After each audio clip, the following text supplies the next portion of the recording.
You've got a great idea for a small business, but you just can't get it off the ground. You want to be your own boss, set your own hours. Well, new year means new opportunities, and Shopify's got you covered to help get your venture off the ground. Shopify makes it easy to manage your growing business. You can get your store up and running easily with thousands of customizable templates. And they help with the details like shipping, taxes, and payments from one single dashboard. Don't kick yourself next holiday season when your 2025 resolution list looks the same as it does today. Make it happen with Shopify. Established in 2025 has a nice ring to it, doesn't it? Sign up for your $1 per month trial period at shopify.com/income, all lowercase. Go to shopify.com/income to start selling with Shopify today. Shopify.com/income. Save on Cox Internet when you add Cox Mobile and get fiber-powered internet at home and unbeatable 5G reliability on the go.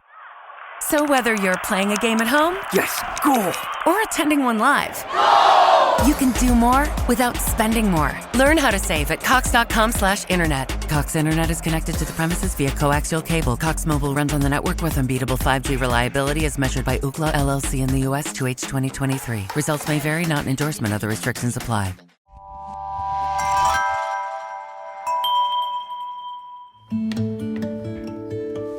Welcome back to Crime Capsule. I'm your host, Benjamin Morris. If there is one thing my adopted state of Louisiana is known for, it's having a good time. That phrase can mean a lot of different things, from great food to fun festivals to big sporting events to just about anything under the sun. But unlike other states in the Union, a good time, however defined, is the fuel that makes the engine of the Pelican State run. That said, 9 times out of 10, what it means to have a good time is bounded in some way by a lot of things that make that good time possible. Infrastructure, when it functions, law enforcement and safe streets, even at a base level, no impending threat of invasion by a foreign power. Now, you may be thinking, what? What kind of exaggerated, overblown fear is this? Well, according to this week's guest, there was a period of time in Louisiana history when state residents could be assured of precisely none of those things, helping them to have a good time. Back in the colonial period in the early 1800s, in an area known as the Louisiana No Man's Land, there was neither national flag, nor law enforcement, nor law. Scott DeBose is the author of a new book by the same name, Louisiana No Man's Land, A History of Outlaws and Opportunity, just published by the History Press, in which he takes us back 200 years to a wild, rambunctious place full of bandits and thieves, but also full of profit and potential. It's a fascinating story, and is the very definition of, you guessed it, a good time. Scott, welcome to Crime Capsule. Glad to be here. Man, we are delighted to have you, and before anything else, let me just go ahead and say congratulations on the publication of this new book. Thank you, I appreciate it. So as I understand it, this is your second book with Arcadia and the History Press. What was your first? The first book was called Fort Jessup, A History. And when I sent it in, I sent in the first chapter for review, basically said, we love it, now cut it in half. So I'm like, okay, well, because the first chapter was basically no man's land. So I'm like, okay, well, that'll be book number 2. So I put all that research aside, I trimmed it down enough to kind of tell why Fort Jessup was founded. And then I knew if I would get around to a second book, that I'd pick up from there and do an expanded version of that. Well, they have both turned out absolutely beautifully, and I'm excited to dive into the No Man's Land for sure. Before we do that, Scott, tell us just a little bit about yourself and how did you come to these particular projects? Kind of a long, drawn-out story there, so I'll try and keep it brief. Sure. I guess my love of history came probably around I was age 3 or 4. I have an older brother. I did a lot of reenacting when I was little and kind of got involved in history through that. And then growing up in Sabine Parish, you always hear stories of the outlaws. And I would go, we used to have big 4th of July events at Hodges Guards, and they would always have local storytellers. And those were always the most popular sessions were the ones on no man's land. So just growing up with those stories. In high school, I started volunteering at Fort Jessup as a tour guide and then got hired as a staff member and worked through that through college. I was an archaeological lab assistant for Dr. Halen. They did a lab when I did a archaeological field school there. And then I actually have degrees in history and anthropology. And through a weird, twisted of fate, I wound up being a high school band director. So it's so weird. I have a degree in history, degree in anthropology. I'm certified in socials and music. And then I have a master's in music with a focus on, surprise, surprise, music history.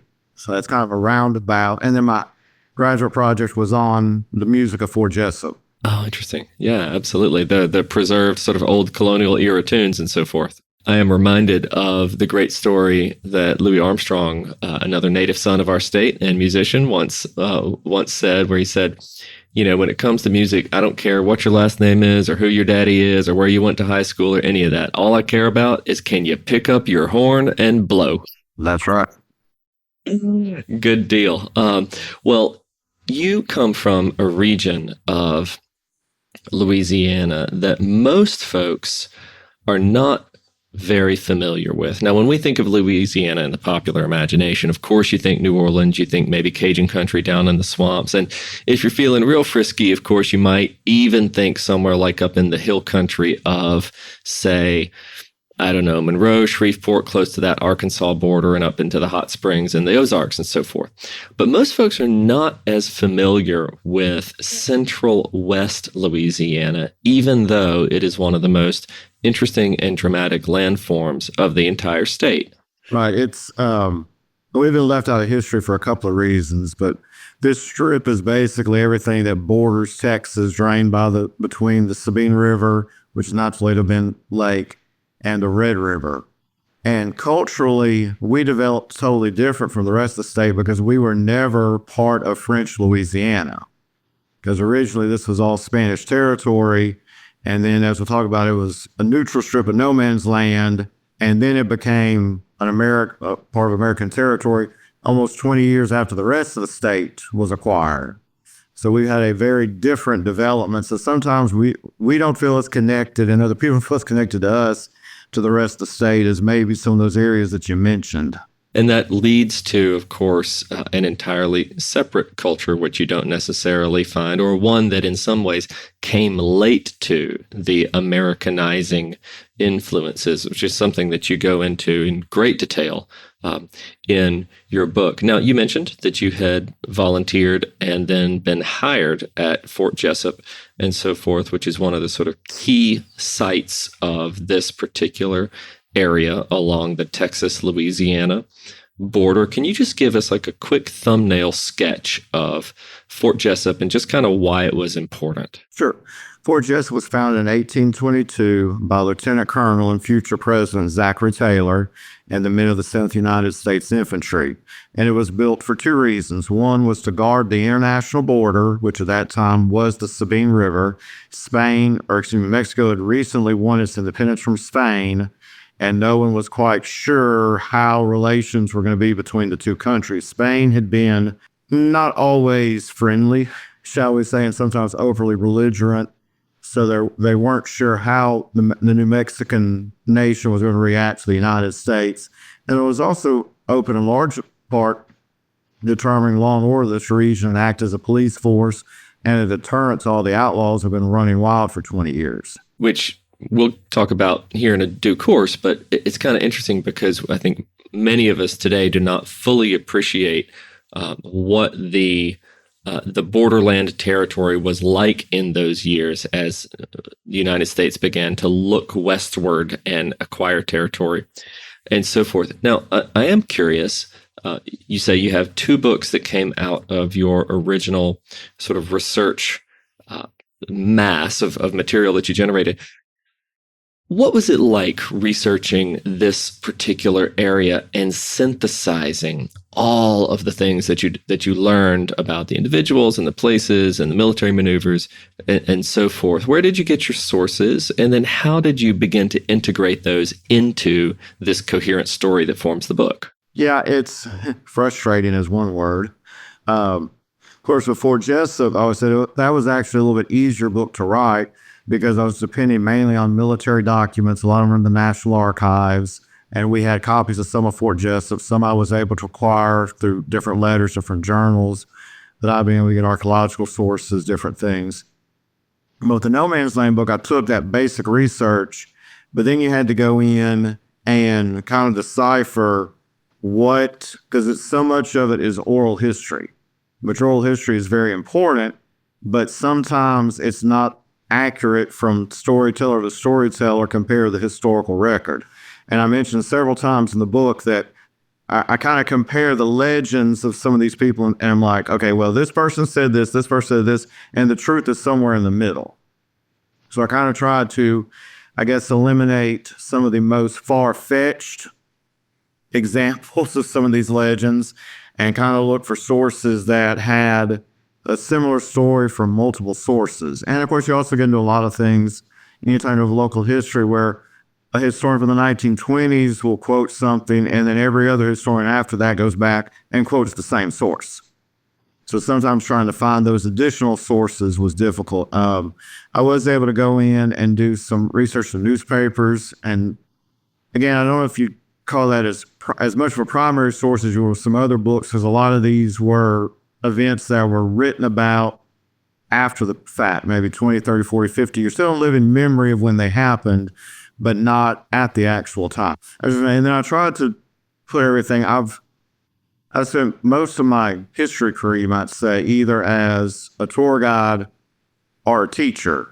So I tried to make all these facts interesting to people and try and give people an idea of what was it actually like to live in this area. I did talk a lot about how they built homes, how they lived, how they're able to survive, and try and bring things into kind of the modern eye for those of us that didn't grow up in the area would understand just how hard it was, and just to keep it from being a set of dates and times and names. I wanted to bring these people to life as much as possible.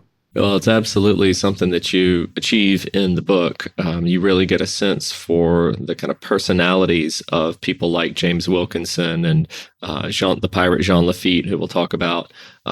There's a real sense of kind of what these people's ambitions were, what their character flaws and weaknesses were, of course, how they acted under pressure of say, events in their immediate vicinity, but also receiving orders from quote unquote on high. All that sort of thing comes across very clearly in the final product. Thank you. I appreciate that. That was one of the goals. Like I said, was just try and bring these people to life. Their stories are so fascinating. And I'm kind of in that last generation where we don't have what we call the native storytellers anymore. Most of them have passed on. And my generation is not doing enough to pass this information on to our children. So a lot of these stories are being lost. Well, and that's one of the reasons that, books like yours are so valuable, is we need to try to collect and preserve as much of what we can as possible in order to pass that down. Absolutely. Now, let me ask you, just to go ahead and dive into the main material of Louisiana's No Man's Land. Here on Crime Capsule, we have done a recent series on lost cities. Okay, just earlier this year, we got to travel to places like central Alabama and sort of flooded towns in Colorado, and we just had a great time looking at individual settlements that had been wiped off the face of the map. Places down in the Texas coastline, right? Not too far away from where you are, Indianola, Texas, right? Wiped off the map by a couple hurricanes, never rebuilt. It's gone, toast. All right. Now, I gotta say, Scott, this may be an omission, a confession of omission or error on my part, but I believe this is the first time that we have ever done a lost region. And what I mean by that is a sort of lost swathe of the map, right? Because there aren't a whole lot of those in American history where you just get an entire 400 to 500 square mile chunk of land, which just seems to completely disappear from people's consciousness. And I gotta say, this was a first for me to to dive into one of those. So I appreciate that. But I'd like to ask you, by way of how we get there, how that comes to be, can you take us to this one moment in November 1803? You describe it in detail in your book. There's a ceremony that takes place in the city of New Orleans, which involves a very curious but consequential procession of flags. Can you take us to that moment in American history, and then we'll dive into the no man's land from there? Sure, because that's where it starts. So most everyone's familiar with the Louisiana Purchase. We all read about it in school, probably got 2 or 3 pages, probably had a test on it. But there's so much of the drama and details, again, that are left out. So President Jefferson was attempting to buy originally New Orleans, because that was the economic base of the capital of Western United States. Even though it wasn't part of the United States, all of our goods from the West were going through there. Spain had threatened to cut it off and say you couldn't ship them, that would have devastated the economy of the West, especially the farmers. And when we say West in this time period, that's most of the Ohio Valley. So he sent envoys to buy just New Orleans. Napoleon at first wasn't interested in selling. Then he decided, hey, I need money to start. I'm about to go to war with Britain, possibly. I need money. So they said, well, we'll just sell you all of Louisiana. And then when they asked, well, where's the boundary of this? Well, it was very vague, and basically said everything that used to belong to France and now belongs to Spain and would go back to France would be part of the Louisiana Purchase. And the Mississippi River was a definite boundary, but on the west, there was no continuous river, so it was a lot more vague. So they'd already started sending, the French government had already sent people ahead to take over New Orleans, not take over, to accept New Orleans, because Spain was giving it back to France. Well, France didn't have possession of it physically when they decided to sell it. So Spain had to turn it over to France. France had to occupy it long enough that they could claim it was their territory, and then they sold it to the United States. So that's where you get that original Louisiana Purchase, where you had to fly the Spanish flag so many days and the French flag so many days, and then you had the United States coming in and taking possession. So in that moment, and you described that sort of 20 days where 3 different flags were flying over Jackson Square. And if you go down to, our listeners know I live in New Orleans, so I could drive down to Jackson Square and be there in about 15 minutes and, see the flag of the state of Louisiana and the American flag and so forth. But it would have been a most unusual sight 200 years ago to have seen 3 successive national flags flying in a period of about 3 weeks. I mean, that had never happened before almost anywhere in this particular continent that we know of, had it? Correct. Yeah, it would have been a strange thing. Yeah, and a lot of uncertainty, of course, surrounding that. So you write in your book that one of the main tensions that took place even after that moment, even after the United States had formally come into possession, legally come into possession of this whole huge, new territory, which doubled its size, right, as we all know. The uncertainty for the federal government and the uncertainty for the locals down here in lower coast Louisiana actually only increased, right? I mean, it wasn't as though things were magically about to get better as a result of that. In a way, they kind of got worse. And you write that the reason for that, which was faded from historical consciousness now, is that even after that transfer of land from France to America, the American territory, the newly acquired territory, it was still surrounded by Spanish colonial holdings, Spanish imperial holdings, we should say. We were pincered, weren't we? Correct. You had a very large Spanish army that was stationed in Florida. You had a large Spanish naval contingent in Cuba at Havana Harbor. And then you also had a large, but not quite as large as in Florida, but you had a large army in Texas as well. And all of these are literally bumping up against Louisiana. You had a population, especially in New Orleans, that was French by birth, but they lived under the Spanish flag so long the United States did not know where their loyalties lied. And then you have Spain that was furious about the transfer.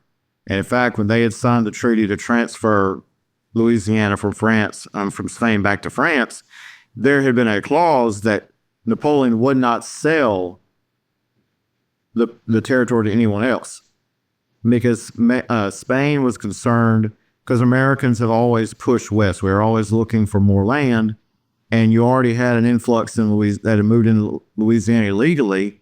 They were afraid they were going to keep pushing through Texas and eventually into Mexico, which at this time, Spain is almost financially bankrupt. Another thing that's keeping the country afloat are the Spanish silver mines.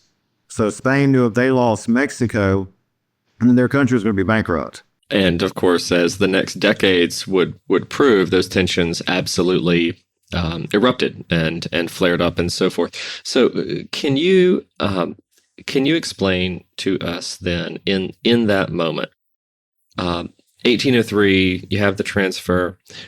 Spain might be furious with France for what it had kind of done behind its back, so to speak. And we have to, of course, allow for the inconsistency of communication and the length of time it took for treaties and, travel and so forth, months and months to cross, say the Atlantic to deliver these things to royal court. So we have to account for all that.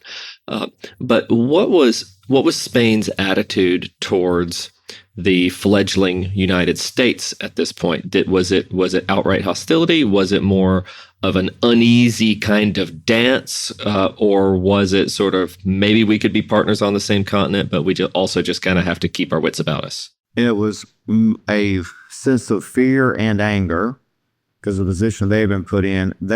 Spain went so far as to actually make war plans of what to do, including blockading Washington, D.C. with the Havana fleet. So they were ready to go to war over the boundary. At first, they tried to block the treaty, but they were afraid that if they didn't go through the transfer, that would start a war that they weren't in a position to win at that moment because they needed to have troops position. Then they tried to use the international courts, and they didn't get anywhere with that. So then they decided, okay, well, we'll go through with the transfer, but we're going to keep the Americans as boxed in as possible. So they really were going to try and keep the occupied territory as close to the Mississippi River as possible and keep as much of Louisiana and the rest of the territory under Spanish control as they could. And that's why, like in Natchitoches, we didn't have our transfer ceremony in Natchitoches until 1804. Because at first, the governor, William C. Claiborne, was not willing to release the American troops to march up and take possession of the different Spanish forts because he was concerned that Spain might attack New Orleans. Because you literally had a large garrison only probably less than 100 miles from the city of New Orleans at this time. Yep, and we should take Scott. We're gonna break the fourth wall here for a hot second, and two Louisiana boys right here probably need to explain to anybody out there who is listening who's not from Louisiana just why the heck there is on a map when you look at it 2 towns, both very similarly named, Natchitoches or Nacogdoches, right? And I was wondering if you would do our listeners the honor, because it can confuse the heck out of anybody. And not only going as a tour guide, but my parents owned a restaurant in Manny for 42 and a half years, and I worked there a lot too. And it was always hilarious when people come in and they would butcher the name of Natchitoches. And they say, well, how far is such and such? We're trying. At first, I had to know, okay, are you going to Natchitoches or Nacogdoches? Yep. Natchitoches is the Louisiana town. Nacogdoches is the Texas town. And those were originally, they were 2 tribes of Caddo Indians they were related through kinship, but they were slightly different cultures. The Caddo Confederation was a loose federation of related tribes that were all independent of each other, but they all culturally were connected. So basically, Natchitoches was one and Nacogdoches was the other. Now, there's the legend of the great chief that sent his sons to go walk one day's length, but most anthropologists don't believe that happened. It was just that's where they settled. And of course, both of those towns play into no man's land because Natchitoches was the large first French, then Spanish, then American settlement. And Nacogdoches was a large Spanish settlement that became a very large Anglo settlement during all of this time. Yep. Well, it is important because, the confusion can reign to even the best intentioned of us. And thank you for just getting that out on the table. Now, before we take a look at a passage in your book, I just would love for you, as we're talking about the geopolitics of this exact moment in American colonial history. Don't worry, there's a whole lot of crime coming, but we have to understand why the stage was set and how the stage was set for all the crime in the no man's land, okay? And you write at length about the conspiracy, which many folks are not aware of, regarding a possible second revolution in this country, which was centered on the Louisiana Purchase as a territorial acquisition. Can you just tell us a little bit about James Wilkerson and what his plot was? Because I have a feeling that for everybody who saw the musical Hamilton and, got a crash course in what was going on in New York and in the Eastern Seaboard, what happened after the events of the musical Hamilton may just surprise them a little bit. Well, and I would like to point out that James Wilkerson is probably the biggest outlaw that we had in no man's land. Fair. So we had the transfer in 1803, and I said things did not go peacefully. In fact, Spain was continuing to send small bodies of troops into Louisiana. Natchitoches, Las Adias, which originally had been the Spanish capital of Texas, located in Louisiana, but that's a whole nother podcast to discuss. But so they're going to occupy these areas. And then the Americans at Fort Claiborne, which was in Natchitoches, was the first American fort built in the Louisiana Purchase, they would go out and basically peacefully expel them. Well, they started sending more and more troops. So the United States under President Jefferson sent the commanding general, James Wilkinson, into the area to take personal command. You would think that would make sense, right? And that the leader of the American army sent to the place where it could be invaded. You'd think. There was a couple of catches to this. First, Wilkinson was the civilian governor of what we at the time called the Louisiana Territory, which was everything north of the modern state. Our modern state was called the Orleans Territory. Everything else was the Louisiana Territory. And as my Louisiana history professor always said, try researching and doing your thesis on that and confuse some librarians when you say you want information on the territory of Orleans. But he was the governor, and he very much enjoyed that role, even though he was maintaining his generalship as commander of the American Army. And he saw him losing that governorship to go take a field command as a demotion, because now he was just going to be a general again. He was also going to lose the governor's income, which that played a role in a lot of his decisions. But there's even more to a catch to it. He was not just the American general, but he was actually a Spanish spy.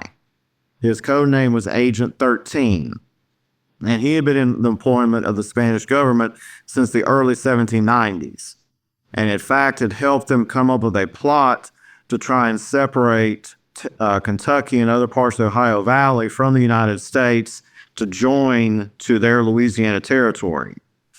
And he continued to feed information to them. It started at a time when he was not in the military because he retired after the American Revolution. But even when he was called back to active service, he continued giving them information and continued receiving payments.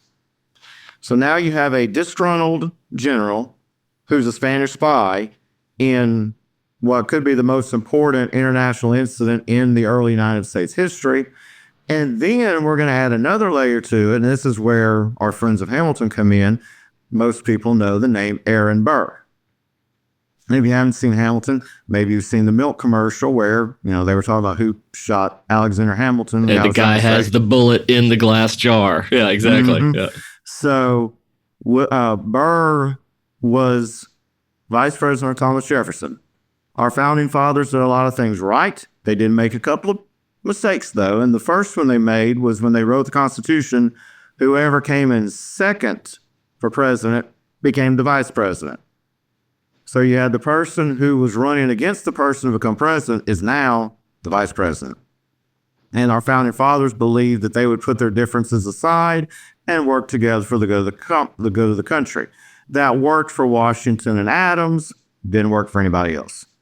So Wilkinson and Jefferson never got along. As a contested election, had to go to the House of Representatives to be voted on, and they voted multiple times. Finally, at the last minute, someone changed their vote. Jefferson won. Burr felt that he'd been cheated. So for 4 years, there was tension. Then after that, Burr went to New York to try and run for governor. That was when he had his run with Alexander Hamilton. He killed Hamilton in a duel and then fled basically to the west, the Ohio River Valley, where he discovered that dueling in this part of the country was still very popular and still seen as a legitimate way for gentlemen to solve an argument. So his popularity in the West was very high.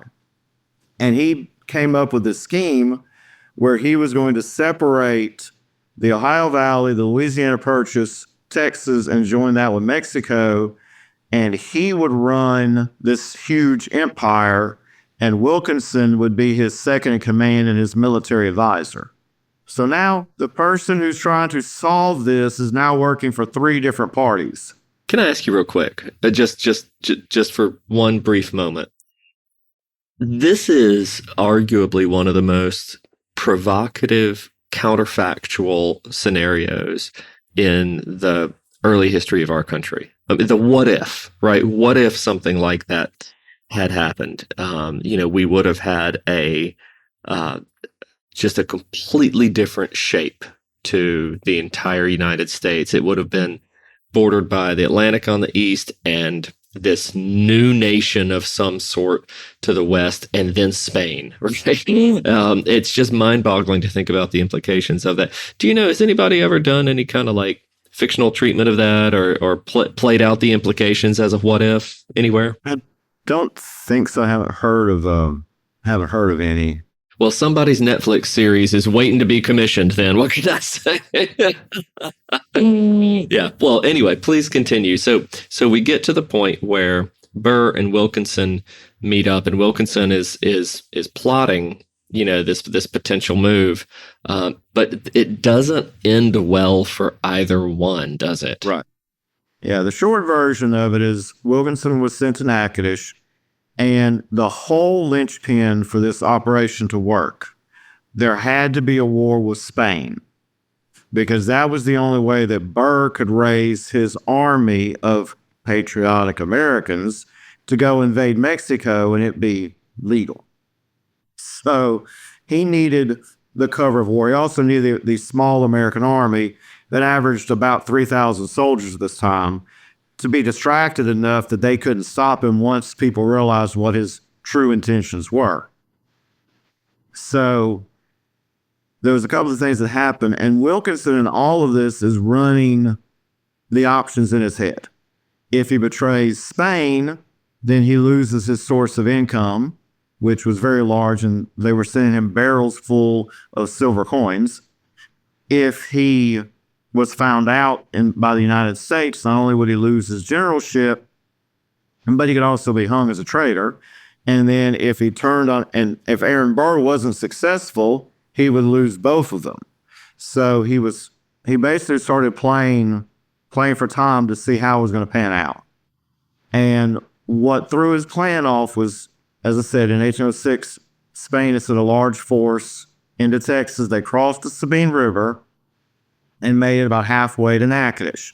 Well, when Wilkinson sent a message saying, basically, if you don't return to your side of the Sabine River, we're going to attack you, they went back to the Texas side. So that blew the chance for a war. So Wilkinson now had to figure out what he was going to do. So he took his army from Fort Claiborne to a place we call Camp Sabine. It was a small temporary camp on the banks of the Sabine River, about 2 or 3 miles away from, but close enough that it could monitor the river crossings. And he hoped that Spain would attack him while he was there, because then that would give them the preemptive strike that they needed to justify a war. Well, Spain didn't take the bait. So now he decided, well, there was not going to be a war, so he had to come up with something. So he sits over his lieutenants to negotiate a treaty which would create a neutral strip or a no man's land between the Sabine River and what we call the Rio Hondo River, which is a small creek. Now it's basically a ditch between the area of modern Robeline and Natchitoches. And then that connected to the Calcasieu River indirectly. So that once he had that, then he didn't know what to do with Aaron Burr. So he went back to Fort Claiborne, and that about 2 or 3 days after he arrived, one of Burr's messengers arrived with more letters that were incriminating, of course, asking what's the status. And one of the letters said basically it was a letter of introduction to a couple of loyal officers who said that Wilkinson would be second only to Burr. So now there's proof that Wilkinson is engaged in this, and all of a sudden, Wilkinson has to come with something to do. So he changed the letters, redacted them is our modern term for it, and sent them to Washington, D.C., saying there might be an issue. I'm rushing to New Orleans to stop an invasion by unknown sources, when he really knew it was Aaron Burr. And then, as he's going to New Orleans, he decides that the best thing for him to do is for him to be the one who arrests Burr. And when he arrested Burr, before that, he put the city of New Orleans on martial law. He arrested Burr, had him tried, and he was the star witness for the government. Now, neither of these went well. Burr was found not guilty of treason due to lack of evidence, because he hadn't technically committed treason yet. He was just basically thinking about it. Wilkinson, on the other hand, was found guilty in the court of public opinion, but he kept his military rank until the War of 1812. Basically, the government was more afraid of Wilkinson not being in the army than they were of him in the army. So Burr, had he been successful, like we said, could have created his own empire. Wilkinson could have started a treasonous revolution. There's so many things that could have happened. And what we ended up with is a territory that's kind of caught in the middle of all of this for about the next 20 years. And that's where, all of this incredible lawlessness and tomfoolery began to just flourish. So before we wrap up for this week, would you just read for us? We're going to get deep into it next week. Would you just read for us the last paragraph of, I believe it is chapter 2, where you describe the conditions that were left behind when the Wilkinson-Burr escapades reached their conclusion?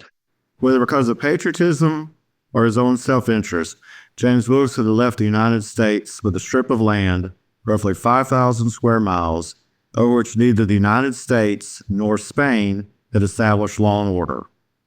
As a result, the neutral ground quickly became a haven for outlaws who would prey on travelers and merchants moving through no man's land, and who would commit crimes in either Texas or the surrounding states and then flee back to the safety of the neutral ground, whether neither U.S. nor Spanish officials could pursue them. Over the next decade and a half, the lawlessness of this region would become infamous, and while there were some legitimate settlers in the region, most of the inhabitants had less than virtuous reasons to be there. Well, all I can say is we are going to hitch up our saddles and we are going to just gallop straight into that territory and meet some of those folks next week. Scott, thank you so much for joining us, and we will see you right back here in a bit. All right. You're welcome. I appreciate it. Thanks for listening. Our guest has been Scott DeBose, author of Louisiana No Man's Land, A History of Outlaws and Opportunity, published by the History Press. To order a copy of the book, visit your local independent bookstore or visit arcadiapublishing.com. Join us next week as we continue our conversation with Scott. See you then. Thanks to our producer, Bill Huffman, our production director, Bridget Coyne, audio engineer Sean Rule Huffman, and our executive producers, Michael D'Aloia and Gerardo Orlando. I'm your host, Benjamin Morris. Crime Capsule is a production of Evergreen Podcasts and a signature title of the Killer Podcasts Network. You can find Crime Capsule wherever you listen to podcasts. Discover more great true crime and paranormal programming at killerpodcasts.com.